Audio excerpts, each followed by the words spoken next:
아멘. 오늘은 추수감사주일입니다. 근데 지난주 말씀인 것처럼 오늘은 추수감사주일은 이미 말씀을 나누었고요. 오늘은 계속해서 우리가 기도와 순종으로 만들어가야 될 교회가 어떤 교회인가, 오늘도 교회에 관한 비전을 여러분과 함께 말씀을 나누도록 하겠습니다. 특별히 오늘은 우리가 많이 들어서 알고 있는 여리고 전쟁이라는 이 렌즈를 통해서 우리는 교회의 모습을 좀 보려고 그럽니다. 여리고 전쟁.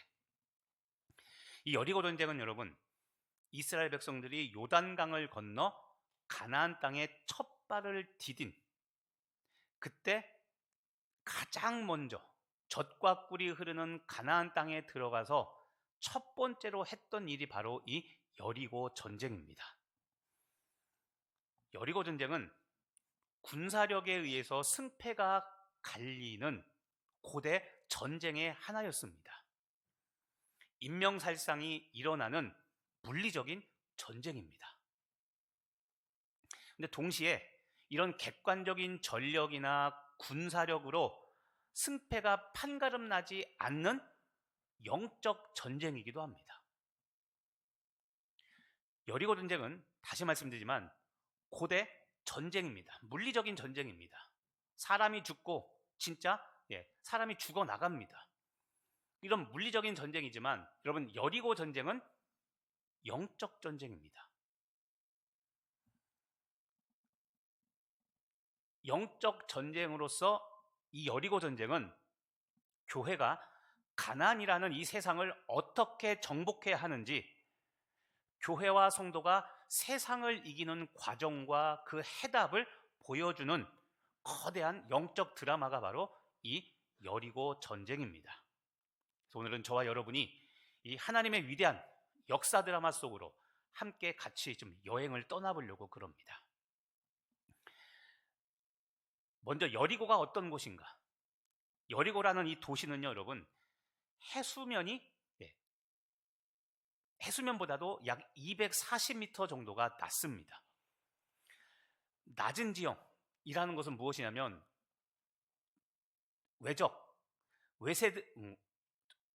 다른 나라 사람들이 볼 때는 눈 아래에 있으면 침공하기 쉬울까요? 어려울까요?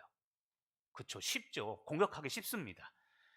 여리고는 경제적으로 굉장히 풍성하고 부유한 도시였는데 해수면보다도 240m가 낮아서 외세의 침략에 매우 취약했습니다. 이런 지형의 그 단점을 극복하기 위해서 여리고성은 매우 견고하게 지어져야만 했습니다. 그래서 첫 번째로 높이 4m의 돌로 만든 옹벽으로 1차 성벽을 짓습니다. 그리고 거기에다가 다시 4m의 진흙 벽돌로 다시 쌓습니다. 그래서 이중성벽이었습니다. 이중성벽. 근데 그것만으로도 안심할 수가 없어서 8m 내부에 다시 4m로 내벽을 또 쌓습니다. 높이가 12m.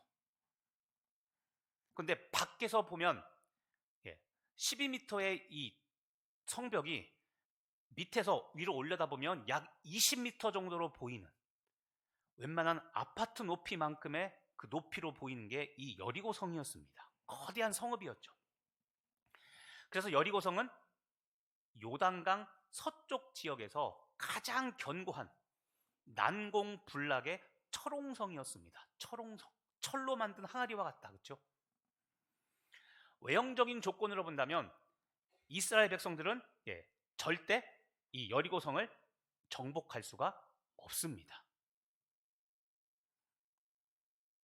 그런데 우리가 다 아는 것처럼 하나님이 하라고 한 대로 시켜서 했더니 여리고성 무너졌습니까? 아니면 철옹성으로 끝까지 버티고 있었습니까? 무너졌죠. 네. 여러분, 이 역사적인 전쟁에서 하나님이 사용하신 전쟁 전략이 무엇인지 아십니까?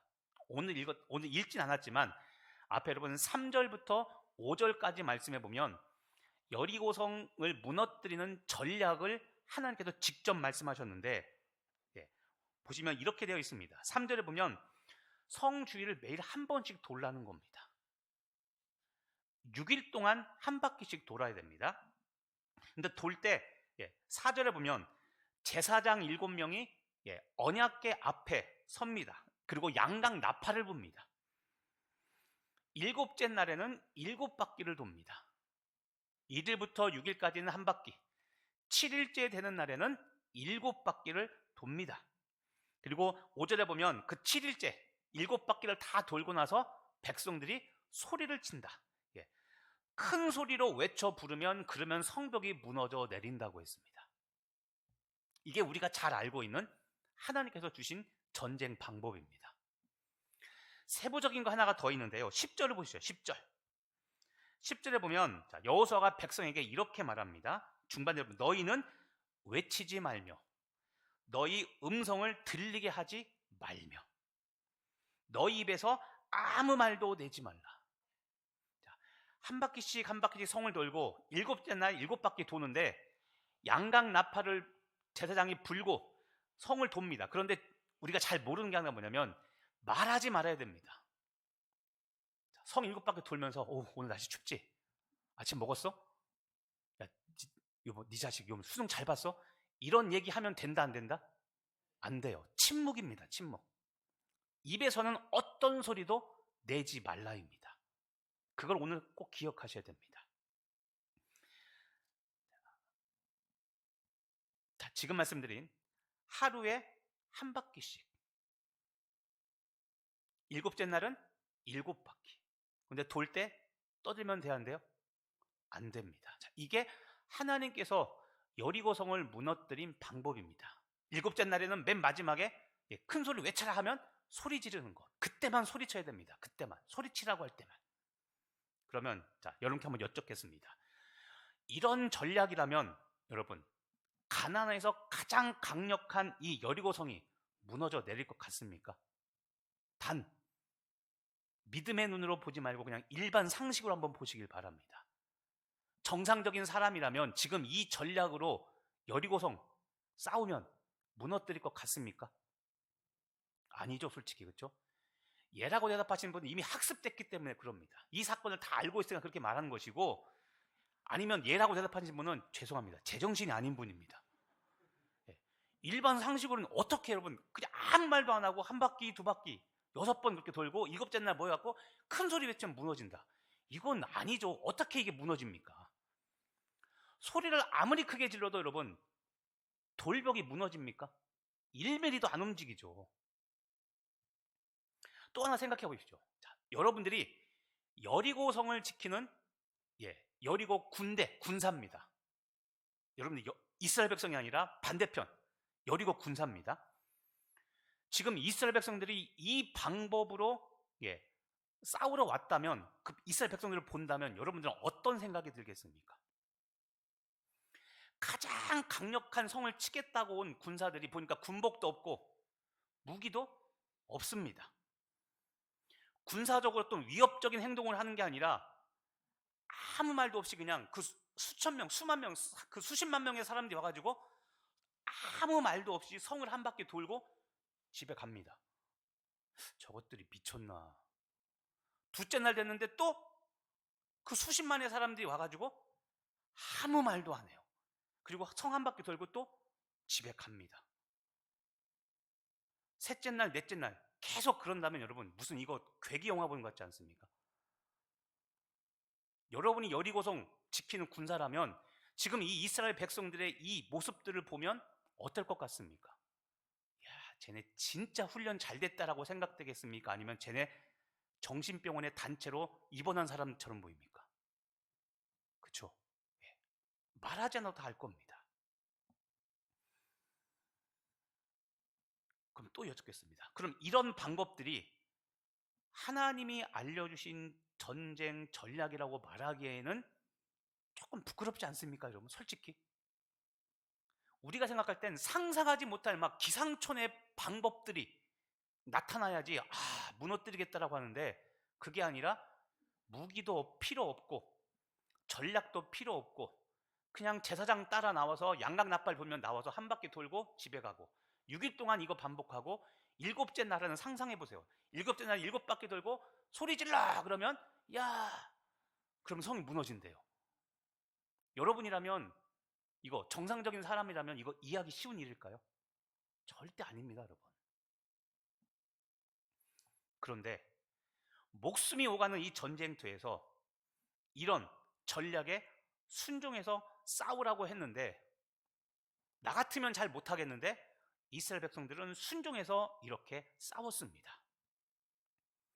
순종했을 뿐만 아니라 순종한 결과 전쟁에서 승리했습니다. 자, 여리고를 함락시킨 하나님의 전략도 놀랍지만 상상 이하의 방법에 순종하는 이 이스라엘 백성들도 더 놀랍습니다.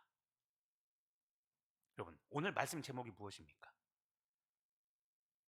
네, 세상을 이기는 교회.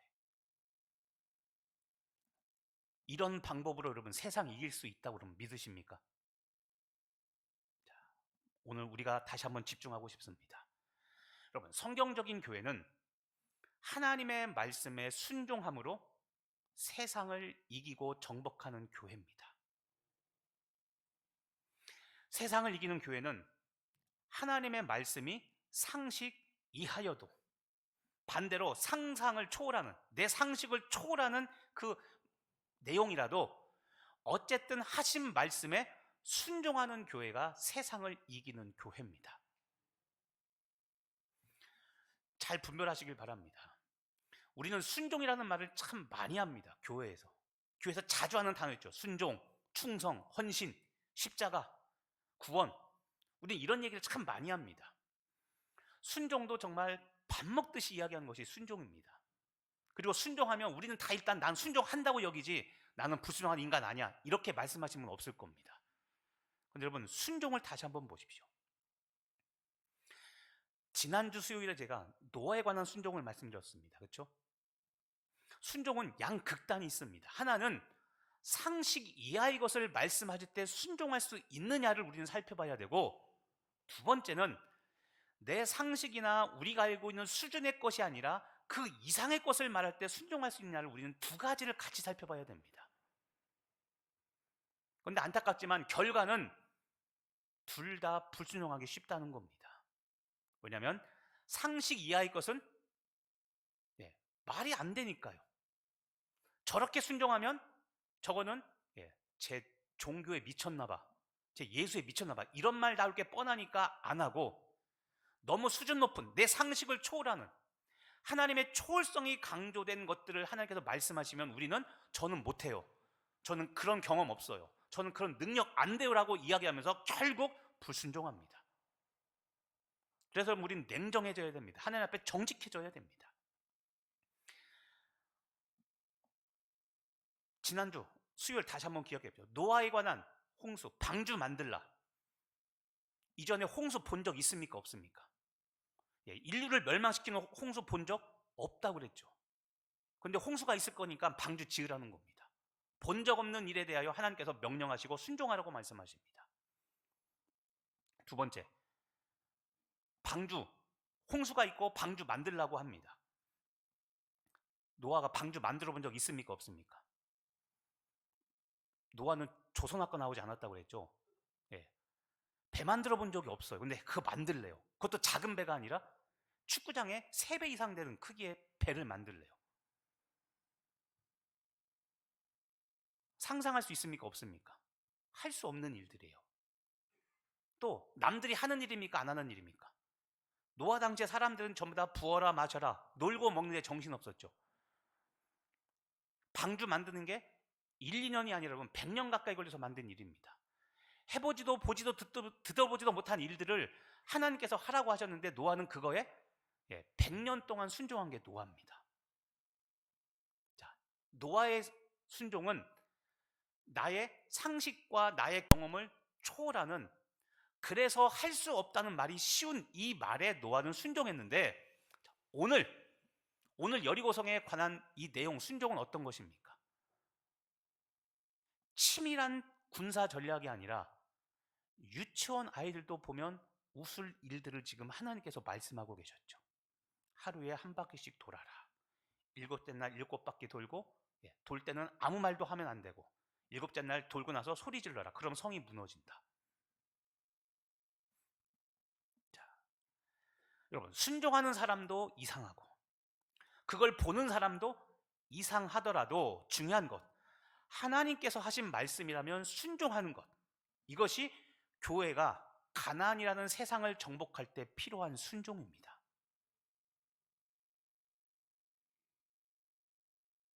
요즘 하나님께서 여러분에게 하시는 말씀이 무엇입니까? 지금도 있지만 너무 우습고 눈 감고 해도 하겠다라는 이런 것들 말씀하신다면 그 말씀에 순종하셨습니까?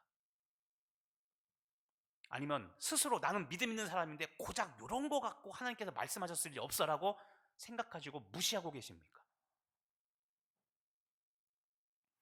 자, 여러분, 하나님의 명령과 순종과의 상관관계는 이렇게 한 문장으로 요약할 수 있습니다. 따라서 한번 해보겠습니다. 하나님의 말씀은 이해하려고 하지 말고 그냥 순종하면 된다. 자, 우리들이 갖고 있는 본성은 이런 겁니다. 선 이해, 후 순종입니다. 이해가 돼야 그 다음에 순종을 합니다. 그런데 그것이 아니라 보세요. 선 순종, 말씀하시면 일단 먼저 순종하고 시간이 지나면 후 이해가 되는 겁니다.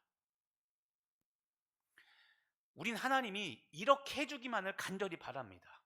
친절하신 하나님, 좋으신 하나님이니까 뭔가 이야기할 때 구구절절 다 설명하고 나를 이해시켜서 나를 설득하고 하라고 하셨으면 좋겠는데 그럴 때도 있지만 그렇지 않을 때도 여러분 많습니다. 그래서 선 이해, 후 순종이 아니라 선 순종, 먼저 순종하고 이해되지 않아도 순종하고 그 다음에 기다리면 나중에 후 이해가 되는 겁니다.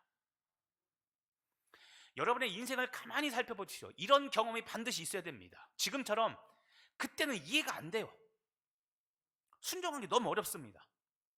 특히 왜 순종 못하는지 아십니까? 내 자존심 때문에. 성경에 그런 말씀 얼마나 많은데요. 원수를 사랑하라, 이 말 아닙니까? 내가 잘못한 거 없고 저 인간이 나한테 상처 줬는데 내가 저 사람한테 가서 미안해 김집사, 내가 먼저 손 내밀어야 돼요. 나 용서해줘. 무슨 지가 지금 나한테 무릎 꿇고 용서해도 속이 안 풀릴 판인데.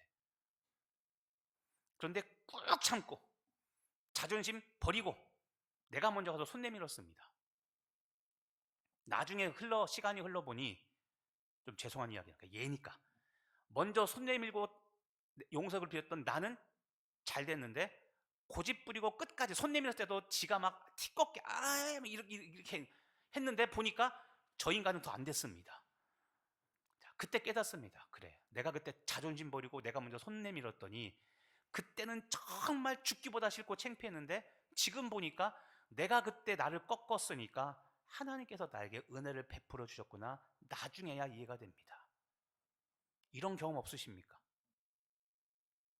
그래서 여러분, 지금 말씀 것처럼 하나님의 말씀은 먼저 이해하려고 하지 말고 말씀 자체가 하나님께서 하신 말씀이 맞으면 그냥 순종하는 겁니다.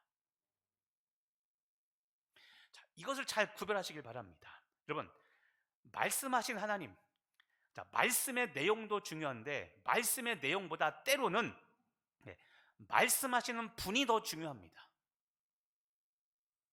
무슨 말씀하셨는가 그 내용보다도 말씀하시는 분이 하나님이라는 이 하나님 자체가 더 중요합니다. 왜냐하면 말씀하시는 하나님은 진리이기 때문에 어떤 것을 말씀하셔도 잘못될 리가 있다 없다? 없죠. 하나님은 실수하거나 하나님은 잘못 말씀하실 리가 없기 때문에 말씀의 내용보다도 말씀하시는 분 하나님이 더 중요한 겁니다. 그래서 그 하나님이 때로는 오늘처럼 여리고 전쟁처럼 말도 안 되는 말씀을 하셔도 하나님의 말씀이라면 내용이 어떠냐가 중요한 게 아니라 말씀하신 내용에 순종하면 되는 겁니다. 그런데 우린 이게 안 되니까 자꾸 이해하려고 내 경험으로 받아들이려고 하는데 그게 아니라 주께서 말씀하셨다면 그저 순종하면 되는 겁니다. 지난주 감사 이야기할 때 세 번째도 얘기했죠. 가나 혼인잔치의 포도주 사건.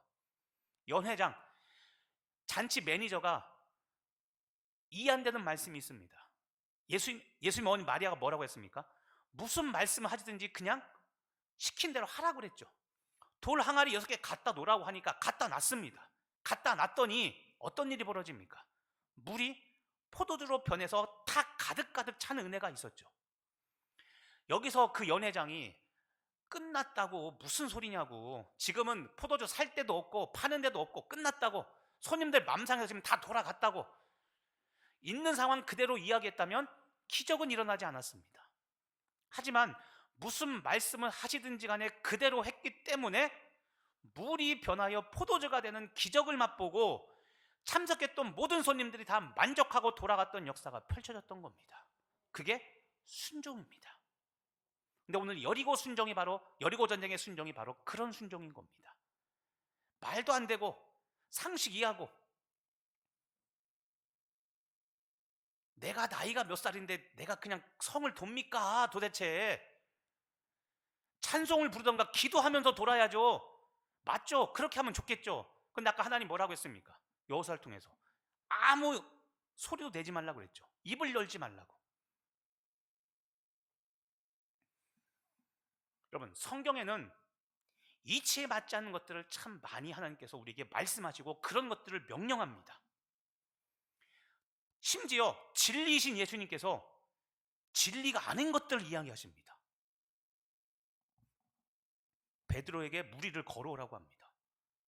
자, 베드로가 처음에 뭣도 모르고 그냥 그 말만 단순하게 믿고 걸어가죠. 그렇죠? 끝까지 가면 좋은데 가다 보니까 갑자기 바람이 보이고 물살이 보이고, 물리학적 법칙으로 이렇게 가면 이상한 건데, 나 빠져야 잠수의 정상인데, 이 생각이 드니까 어떡합니까? 예, 자기 생각대로 물에 잠수하게 됐죠. 오른뺨을 치면 왼뺨을 돌려대라고 그럽니다. 이 세상의 진리는 뭘까요? 오른뺨을 맞으면 따라해보면 고소하자. 경찰에 고소해야 진리죠. 그래야 돈도 벌고, 이번 기회에 무너진 우리 집안도 살릴 수 있고. 근데 성경은 오른뺨을 맞으면 왼뺨을 대래요.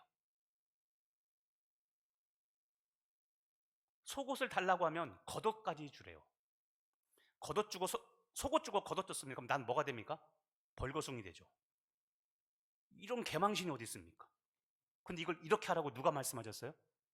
예수님이. 달라고 하는 사람에게는 주고 꾸려고 하는 사람에게는 거절하지 말래요. 오늘 예배 끝나고 누가 2천만 좀 땡겨줘. 근데 그냥 주라고 그럽니다. 줄 수 있습니까? 주고 나서 언제 입 싹 닫고 그러면 어떻게 해요? 차용증 쓰거나 공증 받아야죠. 그렇죠? 근데 그냥 주래요. 예수님이. 원수를 사랑하고 너를 박해하는 자, 핍박하는 자를 기도하래요. 세상의 진리는 뭡니까? 은혜는 못 갚아도 원수는 갚아야죠. 그렇죠? 이게 세상 진리 아닙니까? 자, 보십시오. 성경에는 여러분, 우리가 이해할 수 없는 말들 투성입니다. 내가 이해하고 순종하려면 한 걸음도 뗄 수 없는 것들이 참 많습니다.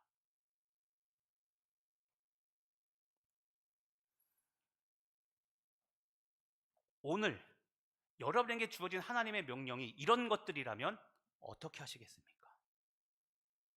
순종하시겠습니까? 불순종하시겠습니까?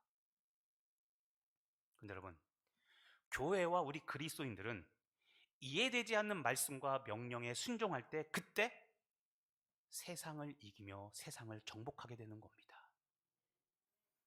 오늘 여리고 어떻게 이겼습니까? 말도 안 되는 소리에 순종했더니 세상을 이겼죠.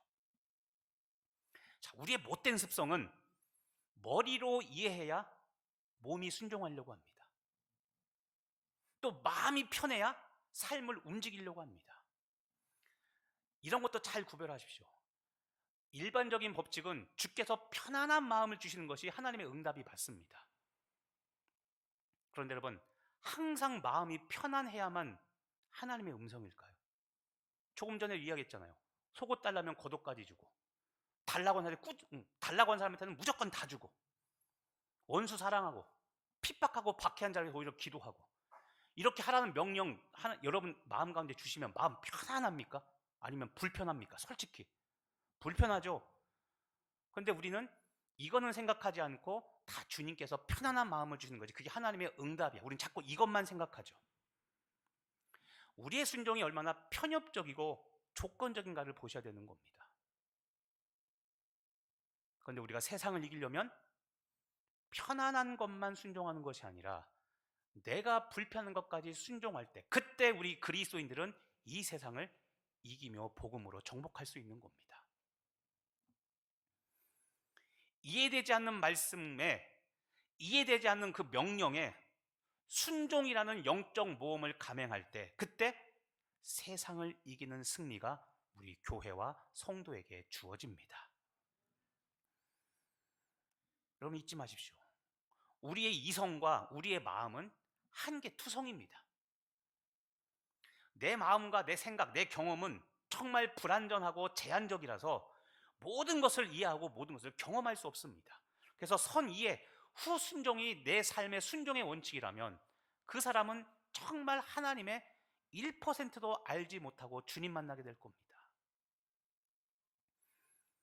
먼저 이해해야 순종하고 내가 경험해야 순종하겠다는 이런 마음은 나의 지식과 나의 경험이 결국 나의 우상이라는 겁니다. 하나님보다 앞서는 우상이 나의 지식과 경험이라는 것이죠. 여러분, 인류 타락의 모습을 한번 보시길 바랍니다. 아담과 하와가 선악과를 먹을 때 보암직하고 먹음직스럽고 그 다음에 지혜롭게 할 만큼 탐스럽다고 그랬죠. 그 선악과를 먹은 우리들은 어떤 모습으로 타락했을까요? 보암직했다고 그랬죠. 우리는 눈으로 볼 수 있는 일만 순종하려고 합니다. 눈으로 볼 수 있는 일. 먹음직스럽고 우리는 육체를 즐겁게 하는 일에만 순종하려고 합니다. 하나님께 속한 영의 일, 이것을 하려면 때로는 육체를 제어하는 일들이 반드시 필요합니다. 뼈를 깎는 노력이 있어야 됩니다. 그래야 하나님의 영에 속한 일들이 이루어지는데 그저 눈에 보이는 내 육체만 만족시키는 일만 하려고 하니까 이게 타락한 우리들의 모습인 거죠. 지혜롭게 할 만큼 탐스러운 열매라고 그랬죠. 내 지혜, 내 지식으로 이해할 수 있어야만 우리는 순종하려고 합니다. 어떻습니까? 인류 조상을 쓰러뜨렸던 이 마귀의 얄팍한 속임수가 지금 혹시 내 삶에 그대로 적용되고 있는 것은 아닙니까? 이해하면 순종하겠다가 아니라 오히려 순종하는 믿음을 달라고 기도하는 것이, 그 겸손한 모습이 차라리 승리를 위해 필요한 우리들의 행동입니다. 그렇다면 여러분, 오늘 세상을 이기는 교회가 되기 위해서 구체적으로 어떤 순종이 필요할까요? 이미 말씀드린 것처럼 6일 동안 이스라엘 백성들은 하루에 한 바퀴씩 침묵하며 여리고성을 돌아야 됩니다. 근데 아까 이야기했죠. 7째 날은 7바퀴 돌고 소리를 지르면 무너졌습니다. 자, 6일 동안은 성을 돌고 7일째도 역시 도는데 여러분, 성이 무너진 것은 몇째 날에 무너졌습니까? 7째 날이죠. 첫째 날부터 무너지지 않았습니다. 우리 생각엔 한 번 순종했을 때 첫째 날에 무너졌으면 얼마나 좋았을까요? 그럼 이스라엘 백성들 가운데 와, 역시 하나님은 한 번에 이루시는구나, 이게 더 큰 은혜가 아니었을까 생각하는데, 자, 6일 동안은 하루에 한 번씩만 돌았고 7일째는 7바퀴 돌고 소리 지르자 7째 날 무너졌습니다. 자, 여러분, 아무런 변화가 없었음에도 불구하고 엿새 동안 하나님의 말씀에 따라 똑같은 행동을 반복했다는 것은 이스라엘 백성들이 지속적으로 순종했다는 겁니다. 자, 무슨 이야기를 할까요? 지속적인 순종입니다. 이례적인 순종이 아니라 말도 안 되는 하나님의 말씀이지만 지속적으로 순종할 때 그때 여리고라는 세상이 무너졌습니다. 이런 걱정도 분명히 들 겁니다. 뭐냐면 첫째 날 순종했습니다. 아무런 일이 일어나지 않습니다. 그래, 뭐 그럴 수 있지. 둘째 날 침묵하며 또 돌았습니다. 아무 일도 일어나지 않습니다. 셋째 날, 넷째 날, 이제 절반쯤 지났는데 갑자기 이거 과연 이렇게 해서 무너질까? 3일 동안 했는데 1mm도 안 무너집니다. 1mm도 무너지지 않고 그냥 현관성 그대로 있습니다. 야, 이거 여섯째 날까지 가도 안 무너질 것 같은데. 의심이 들 수 있고 불확실성 속에 살 수 있는데, 중요한 것은 그 일에 의심이 가고 부담스러웠지만 이스라엘 백성들은 누구 하나 의심하지 않고 말씀하신 대로 여섯째 날까지 돌았고, 약속하신 일곱째 날 7바퀴를 돕고 소리질러 성이 무너져 내리게 했다는 겁니다. 우리 사랑하는 성도 여러분, 하나님의 말씀에 지속적으로 순종할 때 우리는 세상을 이기게 됨을 기억하시길 바랍니다. 지속적인 순종이 필요합니다. 우리 신앙생활도 마찬가지입니다. 계속 이야기하죠. 과거에 머물러 있으면 안 됩니다. 과거. 나도 너처럼 젊었을 때 내 집 팔아서 우리 교회 해갖고 이렇게 됐어. 맞습니다. 그때 그렇게 한번 큰 순종을 해서 지금까지 그 은혜로 살아오신 거 맞습니다. 그런데 지금은 그렇게 순종 안 합니다. 집 팔란 이야기가 아니라 지금 하시는 말씀에 순종해야 되는데, 그때 큰 은혜 한번 경험하고 일평생 그게 내 양 어깨에 훈장이 되어서 나 때는 말이야, 이 말만 하게 된다면, 과거의 순종이 아니라 오늘 지금 여기에서의 순종이 없다면 그분은 생명이 끝난 겁니다. 죄송하지만. 이례적인 순종이 아니라 지속적으로 순종할 때, 그때 교회와 성도는 하나님의 말씀으로 세상을 정복하게 됩니다. 우리가 지속적으로 순종할 때 교회는, 성도는 세상을 이기고 마지막 순간에 우리는 승전가를 부르게 되는 겁니다.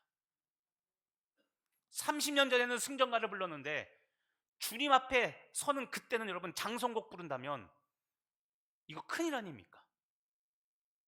차라리 거듭나기 전에는 장성곡 부르며 살았는데 주님 만나기 바로 직전까지 승리의 쾌가, 승전가를 부른다면 그게 복된 인생 아니겠습니까? 여러분, 지금 여러분이 하고 있는 일이 힘들어도 주의 길이라면, 그래서 지속적으로 가야 되는 길이라면 순종하시길 바랍니다. 제가 아까 광고 시간에 말씀드렸죠. 우리 전도사님 이야기. 2025년도 사역 신청서가 적습니다. 다시 여러분 생각해 보십시오. 힘들고 괴로운 거 압니다. 그런데 힘들고 괴로워서 그만두는 게 아니라 가야 될 길이라면 가야 되는 겁니다. 물려줘야 될 길이라면 미련 갖지 말고 물려주시면 됩니다. 하지만 아직도 가야 될 길이라면 멈추지 마시고 지속적으로 순종하는 여러분 되길 간절히 바랍니다. 우리가 순종하는 것이 세상 사람들이 보기에는 우습게 보이고 심지어 믿고 순종하는 내 눈에 창피하게 보인다 할지라도 하나님께서 하라고 하신 그때까지 지속적으로 순종할 때, 그때 세상이 경악할 승리를 우리는 거두게 됨을 믿습니다. 교회가 세상을 이기려면 우리에게도 지속적인 순종, 인내가 있어야 된다고 하나님은 말씀하십니다. 성경 말씀 히브리서 10장 36절을 보십시오. 히브리서 10장 36절. 같이 읽어보겠습니다. 너희에게 인내가 필요함은 너희가 하나님의 뜻을 행한 후에 약속하신 것을 받기 위함이라. 아멘. 너희에게 인내가 필요함은, 우리에게 인내, 지속적으로 반복되지만 참고 견디는 인내가 필요합니다. 왜 필요할까요? 너희가 하나님의 뜻을 행한 후에 무엇을 받기 위해서요? 약속하신 것. 인내와 약속하신 것을 잘 매치시켜 보시길 바랍니다. 이례적인 순종이 아니라, 이례적인 순종이라면 인내가 필요 없겠죠. 그런데 인내가 필요한 이유는 하나님의 뜻을 행한 후에, 불순종이 아니라 순종입니다. 하나님의 뜻을 행한 후에 약속하신 것을 받으려면 지속적인 순종, 인내가 필요하다는 말씀이죠. 야고보 선지자도 똑같이 이야기합니다. 야고보서 1장 4절 말씀입니다. 야고보서 1장 4절 읽어보겠습니다. 인내를 온전히 이루라. 이는 너희로 온전하고 구비하여 조금도 부족함이 없게 하려 함이라. 무엇을 이루라고요? 인내. 인내를 이루어야 뒤에 있는 것, 우리에게 조금도 부족함이 없게 되는 주의 은혜가 채워지는 겁니다. 일회성 순종이 아니라 지속적으로 인내하며 순종할 때 하나님께서 완전하게 채우시는 은혜를 경험하게 됩니다. 그래서 지속적인 순종이 필요합니다. 지속적인 순종과 인내로 우리 세상을 이기는 우리 강릉 성결교회와 우리 성도 여러분 되시길 간절히 바랍니다. 하나도 두 번째 방법이 있습니다. 어떻게 순종해야 될까? 아까 10절을 주목하라고 그랬죠. 한 바퀴 도는 건 다 아는데 돌 때 외치지 말며 음성이 들리지 말게 하라고 10절에 기록되어 있죠. 입에서 아무 말도 내지 말다가 외치라고 하는 그날에 외치라고 되어 있습니다. 일곱째 날에만 외치라는 겁니다. 그런데 여러분, 왜 잠잠해야 될까요? 왜 잠잠해야 될까요? 전쟁에 나가면 우리 남자분들 알 겁니다. 군인들은 전쟁할 때 그냥 입 싹 다물고 마스크 끼고 침묵하고 달려갈까, 아니면 와 소리 지르며 달려갈까요? 그렇죠? 태권도나 운동하시는 분들 뛰다가 발차기 할 때 야 소리 지르면서 합니까? 아니면 야 하면서 합니까? 소리 지르면 하죠. 그렇죠? 왜? 기합 소리에 상대방이 주눅 들잖아요. 그렇죠? 그러니까 소리를 질러야 되잖아요. 전쟁이라면. 근데 오늘도 보면 상식 이해합니다. 하나님께서 말씀하신 내용들이. 아무 말도 내지 말고 내가 그날 일곱째 날 소리치라고 할 때 그때 소리 지르라고 합니다. 왜 침묵해야 될까요? 자, 여러분 기억하십시오. 잠잠해야 하나님의 소리가 명확하게 들립니다. 잠잠해야 주의 음성이 또렷하게 들립니다. 여러분 지금도 심령을 보시길 바랍니다. 여러분의 마음, 여러분을 움직이는 지금 소리가 사람들의 소리입니까? 아니면 하나님의 소리입니까? 여러분의 정서, 감정을 다스리는 지금 주된 말씀이 사람들의 말입니까? 아니면 하나님의 말씀입니까? 내가 뭐에 좀 분노하고 마음에 안 드는 게 있습니다. 근데 거기에 누가 같이 그 말 했더니 맞장구 칩니다. 맞아. 그때부터 혈기가 불끈불끈 솟아오를 겁니다. 분노가 끊임없이 일어날 겁니다. 주께서 주신 평안은 사라지고 이글이글 타오르는 눈으로 이제는 교회와 성도들을 바라보기 시작합니다. 착각하지 마십시오, 여러분. 그게 의가 아니라 그게 불순종인 겁니다. 나를 다스리는, 내 생각과 내 감정을 다스리는 것이 하나님의 말씀이어야 되는데 내 생각에 동조하는 다른 사람들의 말에 그것에 의해 움직이고 있다면 오늘 다시 한번 생각해 보시길 바랍니다. 잠잠해야 하나님의 음성이 또렷하게 들립니다. 제사장이 나팔 불라고 그랬습니다. 오늘 보면 성을 돌 때 제사장이 나팔을 불어야 되는데 누가 나팔을 붑니까? 자기가 자기 나팔을 부니까 문제가 생기는 겁니다. 제사장의 나팔에 맞추어 나팔이 불면 똑같이 행진해야 되는데 자기가 먼저 야 가자! 괜찮아 먼저 가 그냥. 자, 자기 나팔을 부니까 하나됨이 깨지고 교회가 중심을 잃는 겁니다. 그래서 여러분 직분자일수록 중직자일수록 말을 아껴야 되는 겁니다. 교회에서 사람들의 소리가 커지면 세상을 정복하라는 하나님의 음성이 안 들립니다. 교회에서 사람들의 소리가 커지면 주께서 알려주신 세상을 정복하는 방법이 적용되지 않고 들리지 않아 결국 교회가 산으로 갑니다. 교회의 소리는 딱 하나여야 됩니다. 복음입니다. 교회에서 울려야 될 소리는 복음 하나밖에 없어야 됩니다. 그런데 목사의 말이 하나님 말씀보다 더 크다든가 우리의 전통이 복음보다 더 크다든가 교회 몇몇 중직자들의 소리가 복음보다 더 크면 그럼 그때부터 교회는 문제에 빠져서 헤어나오지 못합니다.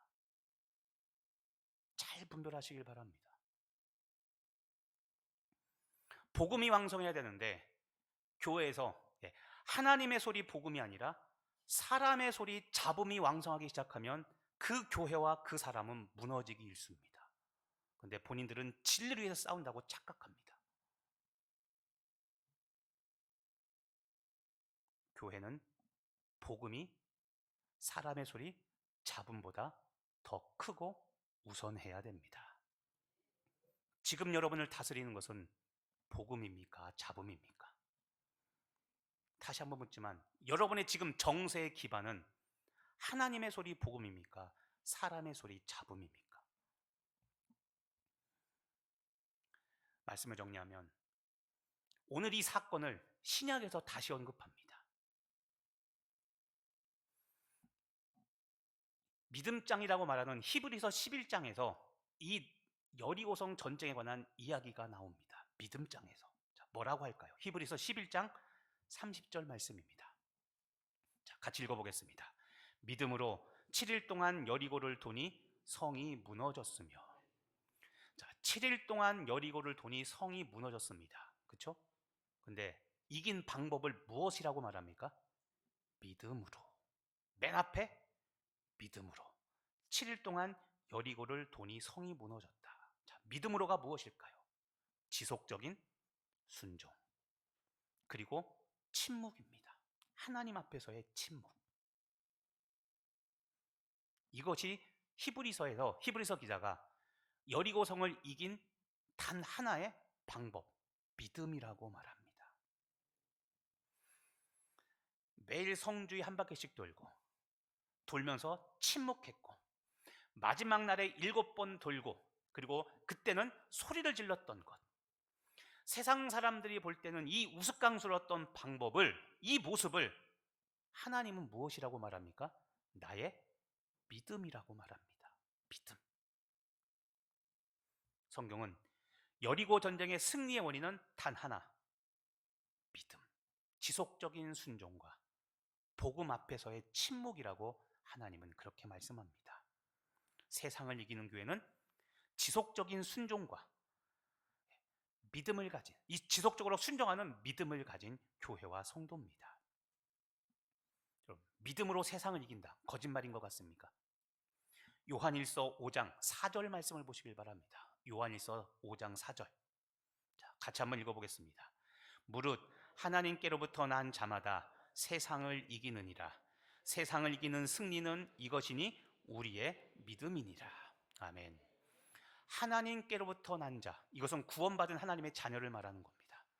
여러분이 예수를 믿고 거듭났다면 하나님께로부터 난 자녀입니다. 그런데 그 하나님께로부터 난 자는 무엇을 이깁니까? 세상을 이깁니다. 세상을 이기는 승리는 이것이니 무엇입니까? 히브리서와 동일하게 믿음이라고 이야기합니다. 그래서 히브리서 기자는 다시 한번 이렇게 확증을 짓습니다. 믿음장 히브리서 11장 33절 말씀입니다. 자, 다시 한번 또 읽어봅니다. 그들은 믿음으로 나라들을 이기기도 하며. 나라, 여리고라는 나라와 민족을 이겼습니다. 무엇을 이겼습니까? 믿음으로. 군사전략, 무기 이런 것으로 이긴 것이 아니라 믿음으로 이겼다고 말합니다. 믿음은 세상을 이기는, 세상 나라를 이기는 하나님의 방법입니다. 하찮은 말씀이라도 그것이 주께서 하신 말씀이라면 지속적으로 순종하는, 그리고 내 안에 잡음이 아닌 복음으로 충만케 하며 침묵하는 그런 교회와 성도가 되어 이 세상을 이기는 우리 강릉 성결교회와 성도님 되시기를 예수님의 이름으로 간절히 축복하며 기도합니다. 기도하겠습니다. 하나님, 오늘 내 안에 하나님의 복음이 충만합니까? 아니면 세상 사람들의 잡음이 충만합니까? 순종은 하되 과거에 한 번 했던 순종 갖고 일평생 우려먹고 있습니까? 아니면 지금 오늘 여기에서 내가 간증할 순종이 있습니까? 날마다 순종하며 사는 성도들 되게 하여 주시옵소서. 믿음으로 지속적인 순종과 침묵으로 세상을 이기는 교회와 성도 되게 하실 줄 믿고 감사드리며 예수님의 이름으로 기도합니다.